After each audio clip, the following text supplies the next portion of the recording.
It's the BBP TV show since 2012, where amazing guests share their digital adventures. Who will we meet today? Small biz influencer, up-and-coming trendsetter, accomplished author? You never know who'll be dropping by. And now, here's your host, Elaine Lindsay, the bionic glamourpreneur with Truel Social Media, who's the second most curious person on the planet. Hello. I'm so happy to be here today with the lovely Sharon Dmake. Hello. Hi, how are you?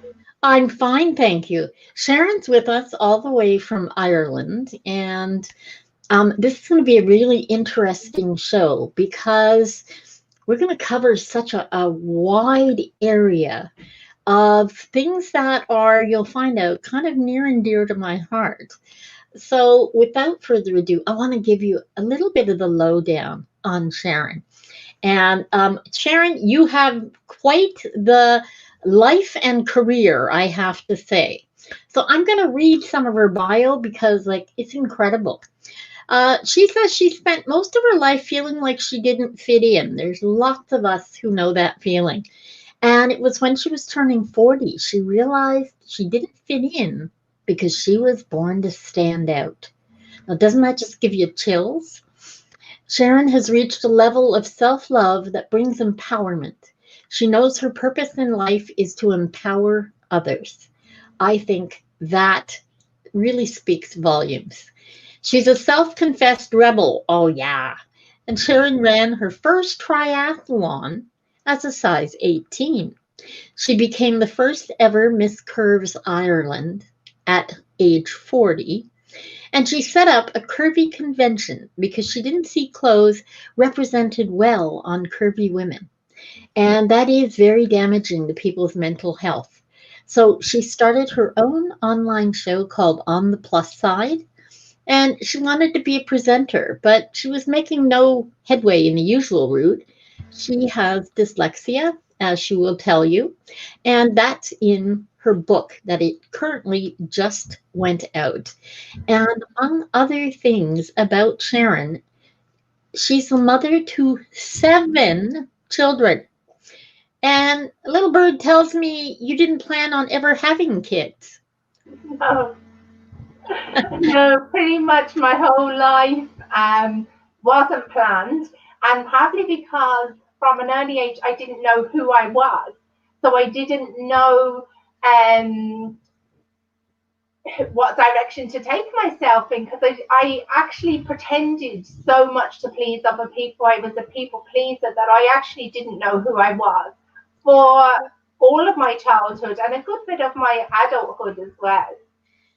Well, yeah, it looks like an awful lot of what you did has happened since you turned 40. Yeah, I think I suffered immensely with imposter syndrome. Now, I'll just put it out there, my parents were fine.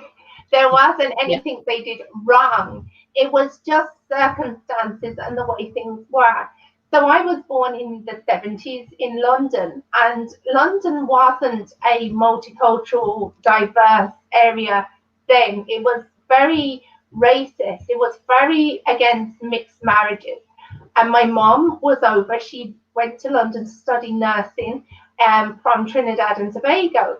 And my father was British. He, typical East End lad. Cockney fella, and he was a plumber. So while she was in nursing school, she was freezing cold because the heating kept breaking down, and she was from a warm climate. And he was the plumber that warmed not only her dorm room but her heart as well. So that's how it all kind of came together. But it just meant from the moment I was born, before I even knew it, I didn't fit in. Yeah. So that went on to lead on to my mom. When I was a small baby, I think I must have been about 6 months old, she found God, she found religion. And particularly the preachers came knocking on her door, and they converted her, but not my father. So he wasn't interested. So we grew up in a very diverse household. A household where we would go along with the religion and do that kind of thing to please my mom. It wasn't because we had a calling. Myself and my brother would do it because if we didn't, we knew our mom was upset. And she was like trying to do the best for us, and what she believed was true. So she led us and nearly, I wouldn't say emotionally blackmailed us as such, but that's how it felt. So it was just like, if you don't do this, oh, I'll be on my own, and this kind of thing. And then my dad, on the other hand, was part of the world, as they were called, and would celebrate Christmas, would go along and do fun stuff that we as a child wanted to do. Yeah. So we wanted to please the mom, and at the same time, we wanted to have fun. So then I suppose when we come back to my colour, my dad, as I said, was white, and he'd landed a job at this stage from the trade of plumbing to a premises manager over at the stock exchange. And this was very fancy, very far from the East End where he was from. And on the occasional Saturday, he would bring us into work with him. And I would go and like load the dishwasher. We never had a dishwasher at home. The big boardrooms would have had meetings before. The smell of coffee, I just love that smell. Things that we didn't have at home, cigars in ashtrays and all that kind of scent and smell. And I would go and load the dishwasher for the cleaners so they didn't have to face it on Monday morning. But while I was walking around with him, if a colleague was in the building at the time at the weekend, they'd look at him and say, well, who's that? And he'd say, well, that's my daughter. And they would laugh, full on laugh, and say, oh, you're joking. Who is it really? And it only occurred to me as an adult that back in the 80s, 90s, it was better to be with a strange man, with a child that you don't know, picked up off the street, than to have a brown daughter when you were a white man. So moments like that, I would go home, I would sit in the bath, and I would try to scrub myself whiter. I just didn't fit in with my own father. And as I said, nothing he did. It was just circumstance. Yeah, absolutely. And I know because, in the 70s in London and Carnaby Street and Twiggy and I mean, you can't get much whiter than Carnaby Street in the 70s. Let's face it. Yeah, been there. Yeah. So my God, that has to eat at your soul. It also had to be hard on your dad. I suppose at the time I didn't realize. As a child, I didn't realize. Yeah. But I actually used to be embarrassed for him of myself. So I used to always be apologetic in my mind that I wasn't, white for him. Yeah. And I suppose that led on to, as a child, you mix up things in your head. So I mixed up the fact that Santa Claus didn't come to me because with my mum's religion, we didn't celebrate Christmas. Right. So I associated that because you see the cornflakes girl on the ad who was white and blonde and everything. And I just thought I wasn't white enough, good enough, or pretty enough for Santa to come. So by the age of 10, I kind of knew he wasn't going to come to me. But the thing that hurt the most in school, I think, around Christmas was the fact that people would give each other cards, Christmas cards. And I would get them, but I wouldn't be able to give them back. Give them back, right. And I felt so mean because I am by nature a very giving person. And I would feel so mean. So I remember my last year of junior school, I saved up money and I sneakily bought a packet of cards and I wrote in my best handwriting these cards. And the amazing feeling of handing them out was immense.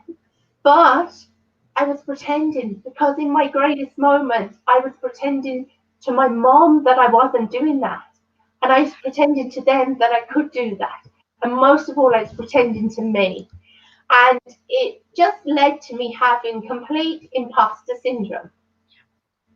Well, it also, it divides, when you have to divide your loyalties, with the people you love, not that they asked you to. Okay, I mean, as children, our thought processes can be very convoluted because we're always trying to, please those that we love. So that can be really hard. But that's it's such a shame because it would have taken so much away from the joy that you felt in giving the cards. Yeah, and I suppose the other thing as well, another reason I didn't fit in was my height. I'm now 6 foot, but I was Yeah. always the tallest in not only my year, but in the year above me. So it meant that adults would look at me with expecting me to be more Older. responsible. They'd Yeah. give me the responsibility. So my peers didn't like me because I was the teacher's pet. I was the Yeah. responsible one. I was, and then I suppose guys wouldn't have been attracted to me. I never ever had a boyfriend in school because, you know, You were I, taller than most of them. I was taller. It was great. And the basketball team, they'd pick me first for the basketball teams, but no interest. So it only added to me knowing that I just wasn't pretty. I just wasn't pretty. Oh, okay, So, just stop. Oh, we have to clarify that. You thought you yeah. weren't pretty. Okay, you are absolutely beautiful. Okay, and I know you were just as beautiful as a child. So you didn't think you were, and I totally get that. But Yeah. I just wanted to clarify that. Yeah, no, I mean, I guess I've slipped back into childhood telling the story, but yeah, Yeah. no, now, I don't have any hang-ups now. No. But back then, yes, I certainly did. So it led to me being more desperate when looking for a boyfriend than choosy. Yeah. Yeah. So as an adult, that leads to all kinds of everything, right? Yeah. So, and craziness, and trying to fit in with not only guys, but with friends, because I had a very strict religious background that meant that at 16, I left home, I left religion, I rebelled completely. And I was out on my own at 16 with like no street wisdom, if you know what I mean, Yeah. Yeah. no skills to deal with the real world. Yeah. Yeah, and it's definitely hard. I can certainly relate to that because I was married at 17. I was ahead of myself in school, so everybody else was so much older than me.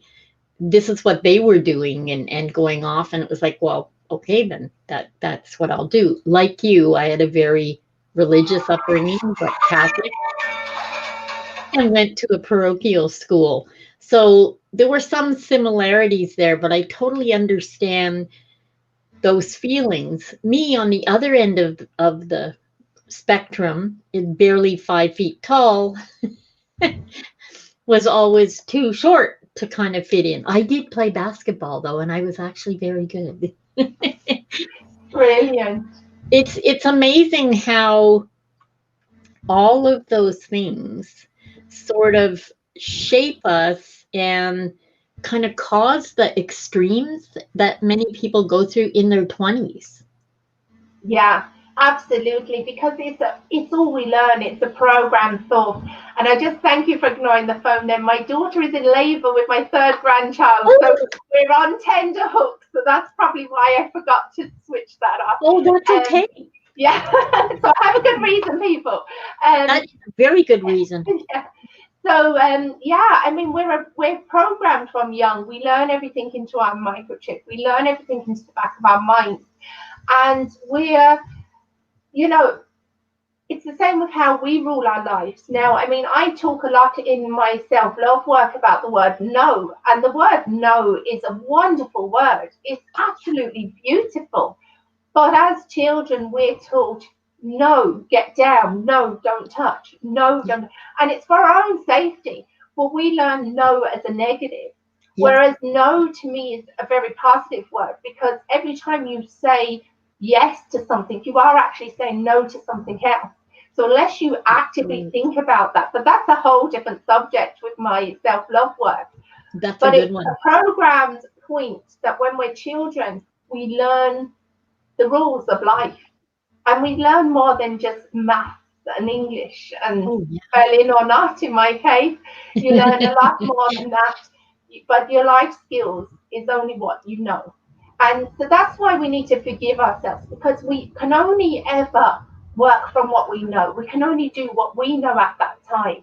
Sure, in 10 years, you can look back at stuff and say, oh, what an idiot. But you know what? No, you wasn't, because you had a few mistakes in life. I don't call them mistakes, they're mistakes because you took them wrong the first time. And once you learn from them, you reprogram yourself. As an adult, it's your decision then. Oh, absolutely. And I firmly believe that if you can look back and you know you learned something, then that's a great, great thing to do, because all the most successful people in the world only got there because they failed a lot. They just learned to fail faster. Yes, Yeah. absolutely, Yeah. 100%. And so I suppose going on to my story then, I've jumped till I'm 21. So I'm 21. I have 2 children. I'm on my own in a halfway house, whatever you want to call it. I was homeless. Okay. I had left a bad situation and had no plan. Yeah. As I said, my planning. So I was in a situation where I was staying. I wasn't showering and washing my hair regularly. I wasn't wearing makeup. I wasn't who I am looking like now. And I was walking down, funny enough, you say Carnaby Street in London, and a woman come up to me and she said to me, hi, have you ever thought about being a model? So at this stage, I was now a size 14 and I was looking a mess. And I mean a mess. I don't mean I thought I was looking a mess. No, like I was a mess. And I looked at her and I just was waiting for the cameras to come and laugh at me like it was a joke. I was like, what is going on? You know, she handed me her card and she wanted me to call her. I was broke. I was desperate. And if I hadn't have been, I probably would never have made that call. That day, interestingly enough, a boyfriend that I had years, a very, when I say innocent boyfriend, it was a boy that was a really good friend that we were one day going to get married, but we didn't, you know. He tried to come into the religion because the reason I couldn't be with him was because he was a non-believer.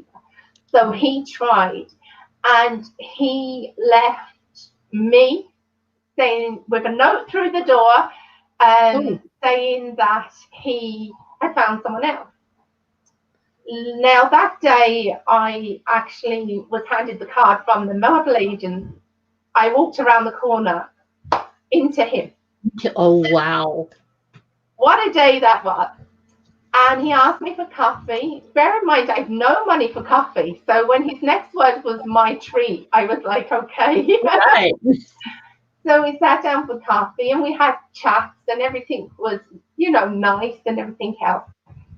And then we got up to leave and he said to me, why did you go off? And I said, what do you mean, why did I go off? This was just before I left home. Mm-hmm. And this was probably the reason I left everything and went off. I said, you put a letter through the door. And he said, yeah, but there was never anyone else. I just didn't want you to have to choose between me and your religion. Wow. I mean, that gesture to this day has, I've no words for it. It was incredible. It was a release to me because I'd already made up my mind. Of course, he'd left me for someone else because I wasn't good enough, right? So that was no surprise. But that day was, I don't know, planet, universe, I don't know. Mm-hmm. Anyway, we moved on and he'd moved on with his life. He was living with somebody and they had a child together and I wasn't going to get involved with any of that. So anyway, I gave the agent a call and lo and behold, she was serious. And to jump forward, it ended up with me modeling my way out of the situation I was in, earning some money and setting up buying an apartment for myself and my children and putting myself through college. And yeah, it was a real turning point. I still didn't believe that I was good enough. I still didn't believe that I was pretty enough. I thought one day somebody was going to tap me on the shoulder and say, look, we've made a huge mistake. You're actually not really a model. Like, what do you think you're doing? Yeah. So I had that carried around with me for a long time, and a lot longer. But with the model industry, it was a bit crazy because I was a size 14 and I'd go onto a catwalk and they'd put padding on my bum, they'd put padding on my chest, they'd leave my stomach as it was. It was horrible. I was advertising falsely without really knowing what I was doing. You know, I regret that in the sense, but at the time I knew no different. So I've forgiven myself. But that was a horrible thing. The other thing with modeling is for anybody that has already had issues with their looks themselves, who they are, you could go to one audition and your look would be perfect. Amazonian, I would hear, tribal-like. I would hear all of these strong, powerful. And then in another session, I could hear, her nose is way too big. No, she's too dark. No, she's too tall. No, she looks too strong. She's too masculine. So I was like a roller coaster of emotions as to where I was. And I actually could not take it. So once I had the money that I needed, I sold my apartment and I decided I didn't want to be in the city anymore. And I moved to Ireland to be in the country. Wow.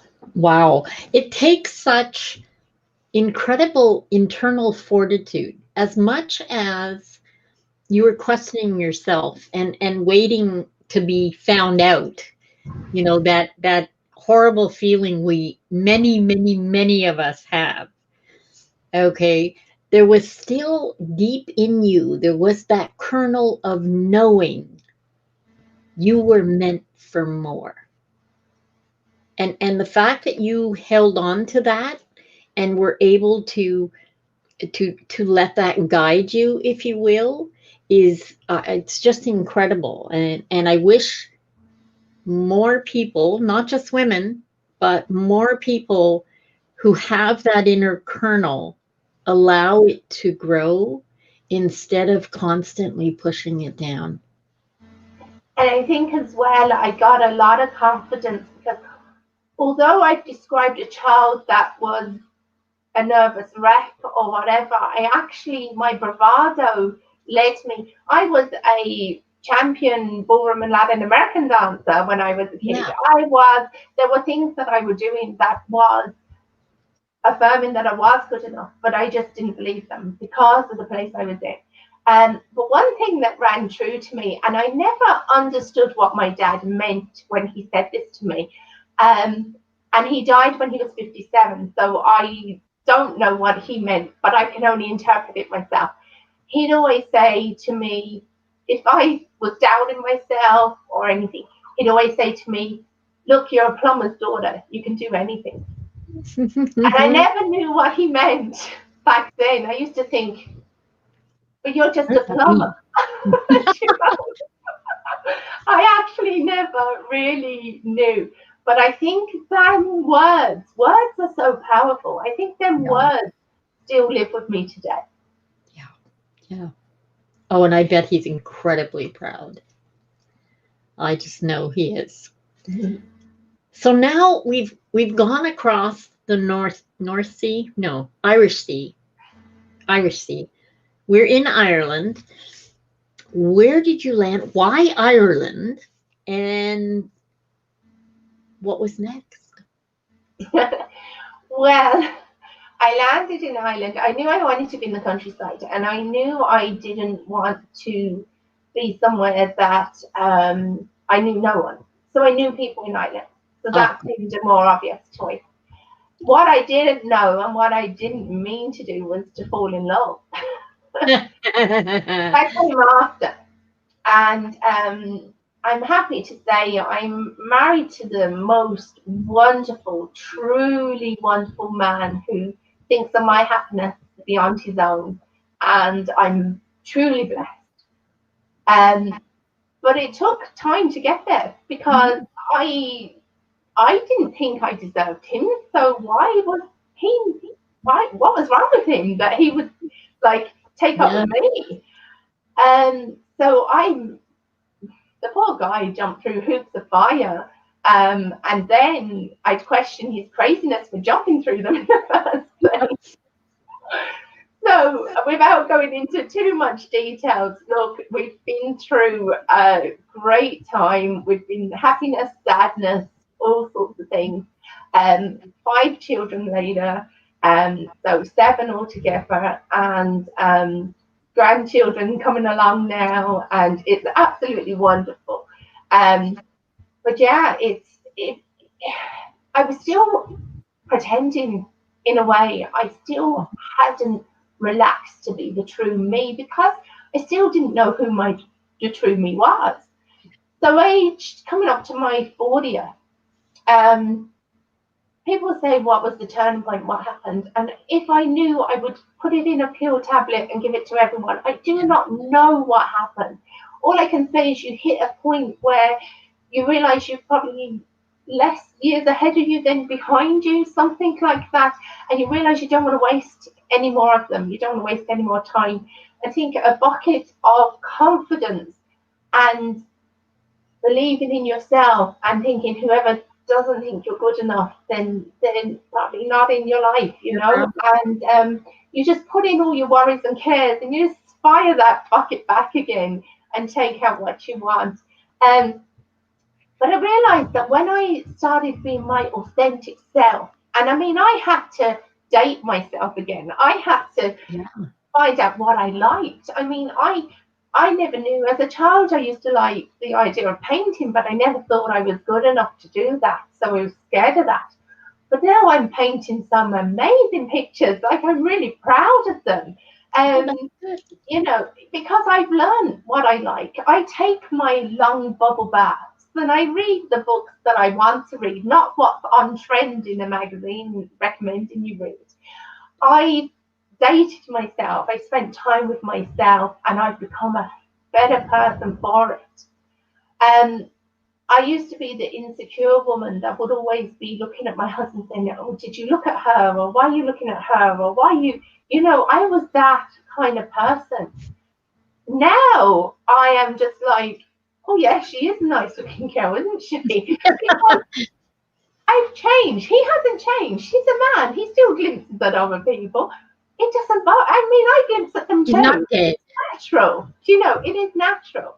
But I have I've changed so much, and I just want to now. I'm like, I talk about religion. I think I've started my own religion.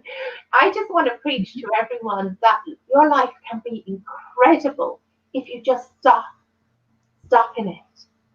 Stop the magic happening. Once you stay in the box, once you don't try new things, don't push yourself outside your own lessons that you've learned. The world out there is an amazing, beautiful place. So we started off by saying with dyslexia, I'm dyslexia, and here is actually a copy of my book that I co-authored along with 22 amazing women, each telling their own self-love journey. And that came out 2 weeks ago, and it went to #1 with Amazon on the Kindle, went #1 for the paperback. You know, I'm dyslexic, but so what? I can still write a book if I want to. That's what voice is for. You can say it. Somebody else can spell it. Doesn't matter. And then also, I guess I was looking at women who don't fit the mold, who don't feel that they fit in because, you know, society has us. Let's face it, diet pills, surgery, clothes, everything is targeted to make money, right? So they take like the majority and try to sell them the minority direction because that's how they're going to make the most amount of money from the masses. They tell us we're not good enough. They tell us what fit looks like. Who says fit defines a six-pack? I was size 18 when I did a triathlon. You know, it's not a certain type that you're sold. So I decided that looking at women on the catwalk, beautiful, stunning models, but they weren't me. I'd buy the clothes, they'd never look like that on me. They'd be hanging in the wardrobe. I'd be wasting my money. Then I'd feel depressed. Then I'd have my biscuits and my cup of tea, and then I'd overeat to comfort myself. And it was a vicious circle. So when I was 40 or so, what I did, I contacted my model agent again during my midlife crisis, and he asked me to go over to London. So she had a look at me. She's like, "You haven't changed a bit. Like, how have you kept so young and this and that?" And she was like, "Come on back on the books." So I started modeling again. So while I was modeling over in London, actually at the Curvy convention, I was like, Ireland doesn't have this. Ireland really needs this. So I'm going to deliver it back home. So that's how Ireland's Got Curves was born. Right. And Ireland's Got Curves is your event, correct? Yeah, so it's my event, and I suppose there's all kinds of elements to it, but one of the main things is we don't have professional models involved. What we do is take it. My statement is everyone wears clothes, so you should see clothes on everyone. I mean, one year we had the Special Olympics team come on and model for us. You know, it was just amazing because everyone wears clothes. So, so we take people, I take them, I have boot camps with them, train them how to walk. I was trained by some of the best in the business, you could say. Train them how to walk, tell them about the industry, tell them the truth about what happens, protect their mental health as well, and give them contacts if they still want them. And then we put on an event and they walk on the catwalk, you know, no age limits. Once they're over 18, no upper age limits, you know. And they some of them turn from little field mice to Beyonce at the end. They're like, yay, can we go again? Can we go again? And it's also nice for the people that come to the show because we have everything from lingerie to bridal to vintage to a whole array of clothing and stuff that people might not get to see on a regular fashion show. Yeah. So then on top of that, we have pop-up shops and we have guest speakers that come along, motivational speakers and stuff like that. It's a really good day out. And you have a Christmas party, holiday party coming up, correct? Yeah, so this year we had our event in April over in Ireland. We went into lockdown and we had to cancel it. So we've no event this year for the first time. This would be in 5 years. So tomorrow night, actually, we're having the Curvy Christmas party online and just prizes giveaways, a bit of fun. We're fed up of not dressing up, you know. I love having this meeting now and putting on a dress and getting glammed. Yeah, it makes me happy. So tonight, I don't know in Canada, in Ireland, they say, are you going out or are you going out? Well, tomorrow night, we're going out in. Out in, yeah. And anyone who wants to check it out can go to the website and the information for the event is there. I think it's so incredibly, well, in one way selfless, but also empowering that you put this together for others, because you didn't just internalize the struggle you went through. Okay, some people, me included, are more likely to internalize what we go through rather than take it and put it out there for the good of many others. And that and your book, I think, will go such a long way to changing people's opinions, because there are people who are stunningly gorgeous and they don't all fit in a box. There's not one stick, you know, there's not one height. I'm forever saying that because I'm really short, and the bulk of my friends are all 6 feet and over. Okay. All of my best friends are over 6 feet tall.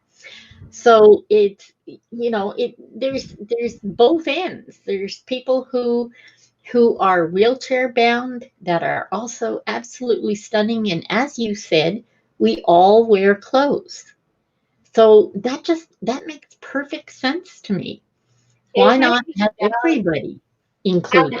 like the sooner that manufacturers and media actually realize there's more money to be made in inclusion than exclusion, there really truly is.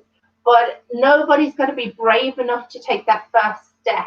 However, certain brands are now taking the body positivity image and they're using variant models and they're succeeding so well. Their Yeah. campaigns are going so well for them because they're they're being real, right? I talk about authenticity. I talk about me being my authentic self now. These companies need to do the same. But I suppose just to go back to when you said about how I've used my journey to help others, I Yeah. suppose my personality, Elaine, I couldn't help it. Because as soon as I found myself, it was like a coming out party. It was like I didn't know who I was. So it was like I was just born. It was like I was about to say, this is me. This is actually me. I found myself. For my 40th, I, again, with the religion, never celebrated birthdays. So I never had birthday parties and stuff. For my 40th, I had 8 birthday parties. They kicked off at London Fashion Week where I was working. Then they went on to Chinatown for the Chinese New Year. Then we went to the theatre. Then we came home to Ireland and partied more. And when I first found myself and came out, it was about me. It was about me. But the people around me actually celebrated. They were just like, that's amazing. She's glowing. She's awesome. She's happy. She's everything else. Then I realized if I've been feeling this way, how many more are feeling this way? And you see, we have a certain amount of time. We don't know how much time we have. And we can't control how much time we have, but we can control what we do with it. So I Yeah. talk to women now who haven't pictures of themselves with their children growing up, because they were too fat to take a picture. Yep. Their kids will never see them in their childhood because they would step out of the photograph. They'd hide themselves. There'd be people who wouldn't take their kids swimming. They wouldn't go to the beach and enjoy themselves on a hot day because of the way they look. I mean, the way you look is not a tragedy. You know, we know what tragedy is, right? We know what a So good. tragedy is. That is so good. The way you look is not a tragedy. It's just the way you look. It's you know, if you put it in perspective, I often say, and Elaine, I'm getting personal here when I say this. One example I use is if I had no legs, I wouldn't be complaining about somebody's legs with cellulite or stretch marks or anything else. I would just want them legs because they'd be good enough, because they would take me places, they would walk. We do not appreciate what our body does for us. We just look at it. We're not an ornament. Christmas trees have ornaments. We're here for a purpose.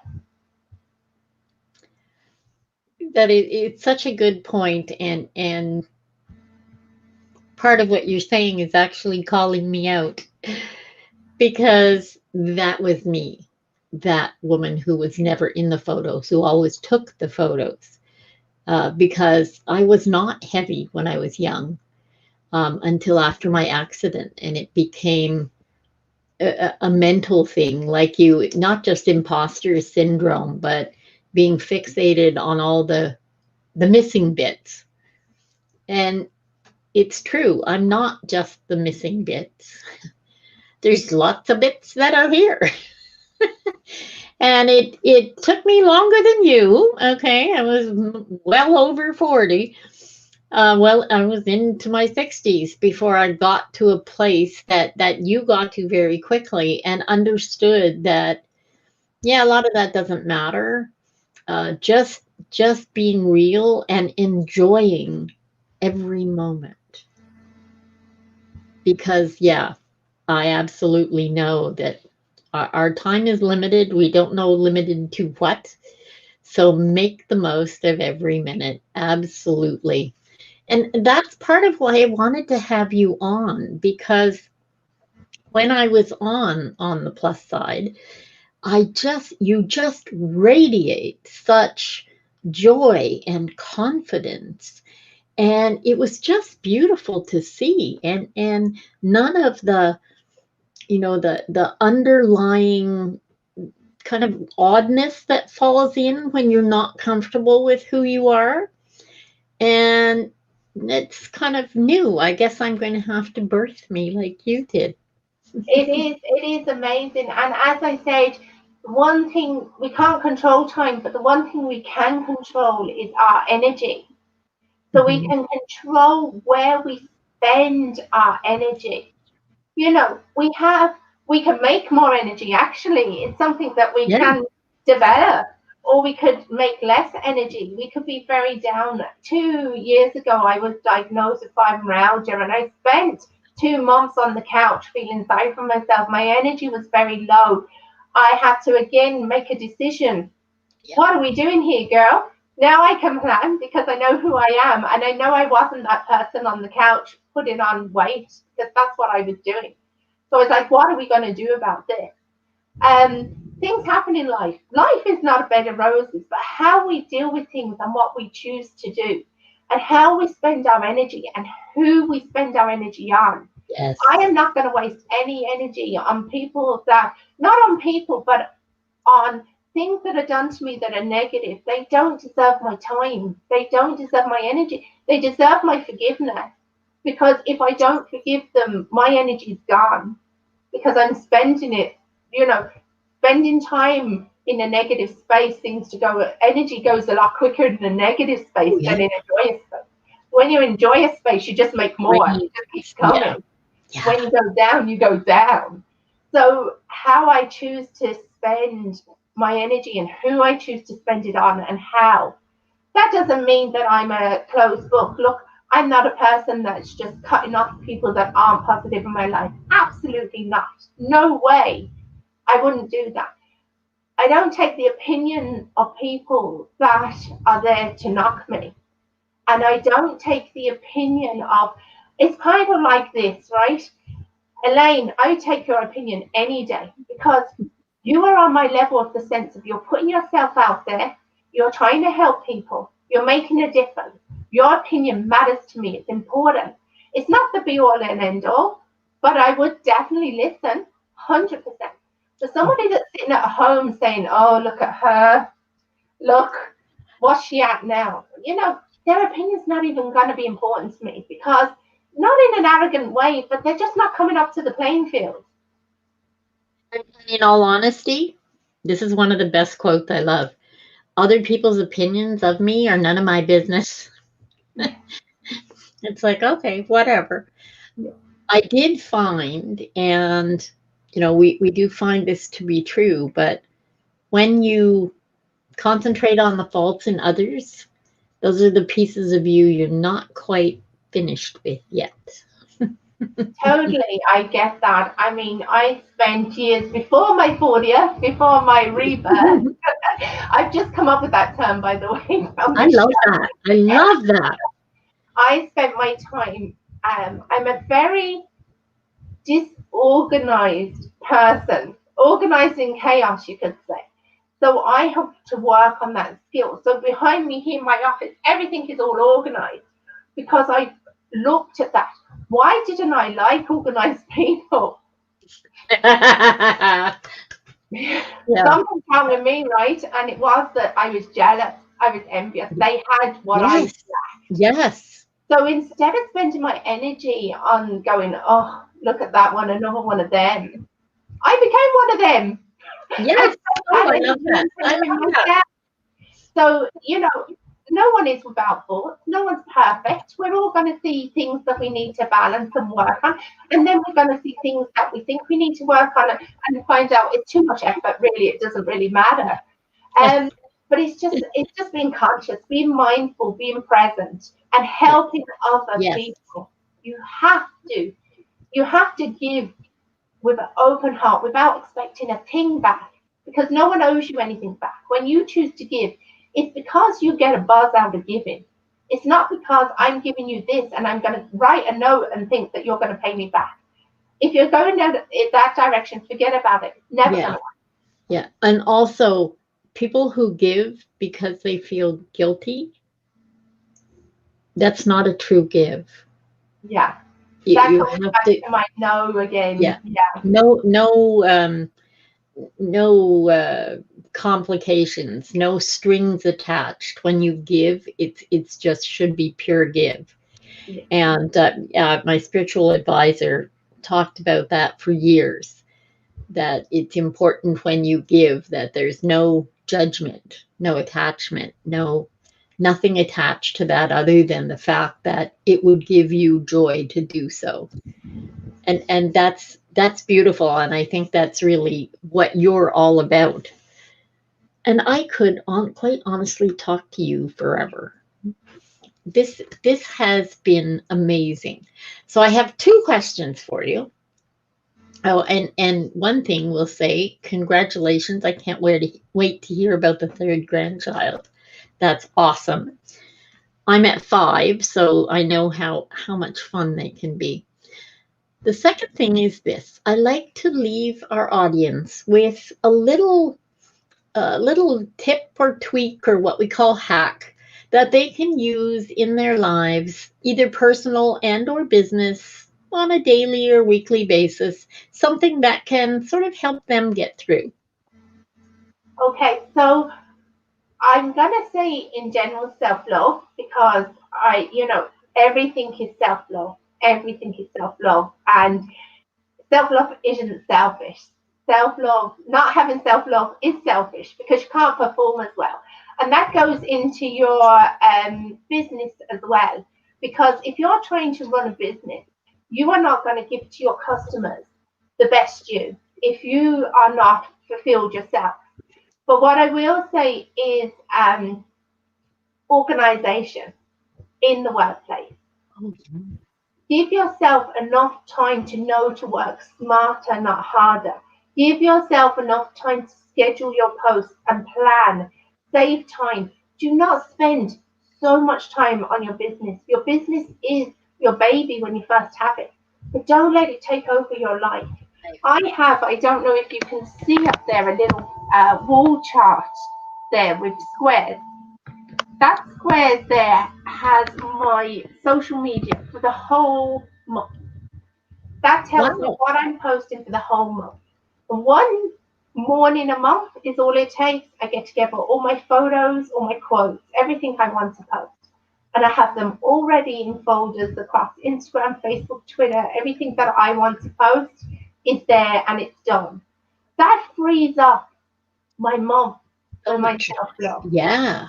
I have a weekly show which I record one day a month. I record all 4 at the same time. I don't walk around with hair and makeup every day, but I like it to look like that for my show. So I record on one day a month. I work smarter, not harder. And I think, the old saying of, fail to prepare, prepare to fail is so true. My God, that is really good. That is deep, but it's as wide as it is deep, because that's a lot of time saved. But that's such a smart comment. All of that was really, really good. Wow. So I have things to do in my office now. Thanks. I always have things to do in my office, but no, that's good. I really like what you said about not planning to fail, and failing to plan. All of that goes along, but the concept of giving yourself time for self-love, that I think for most people can be the hardest thing to learn. And Absolutely. yeah, and you've heard that when you're in the plane. Okay, if you're in the plane, you have your child or people beside you that need help, you put your air mask on first, because you can't help them if you're already dead. It took me till I was almost 60 to actually get that and really be able to take it in and go, oh my God, that makes perfect sense. Yeah. So, And it's true, lower than you. You cannot give what you don't have. Like I often say, Elaine, if you ask me now, Sharon, can I have an orange? I can't give you an orange. I do not have an orange. I cannot give it to you. And it's the same with your business. You cannot give your customers your energy, your best work. We talk about always priding yourself with excellence. How can you possibly give your customers excellence if you haven't got excellence yourself? If you haven't taken time for yourself, if you don't take time to be the best you can be, you're being selfish. So you need self-love. It's not selfish to have it. Yeah, okay. That Sharon, that is such a gift to give to our audience. Self-love really isn't selfish, but it's incredibly important no matter what you do, whether it's personal or business. You cannot give it to others if you don't give it to yourself. Wow. This has been an incredibly wonderful, enlightening, exciting, and truly enjoyable time with you. Thank you so much. I look forward to you coming back. I hope you'll come back to the show and we can continue to talk, because I know that there's more books in there. I know there's going to be lots more that you're going to be doing, and I'm really looking forward to seeing it. I'm also looking forward to getting back to Ireland so we can actually meet in person. So on that note, thank you once again to my audience. Thank you so much to my lovely guest, Sharon Dmake. And remember, we'll be back in 2 weeks with yet another amazing guest who's going to share their journey with us. On that note, I say, make the best of your today, every day.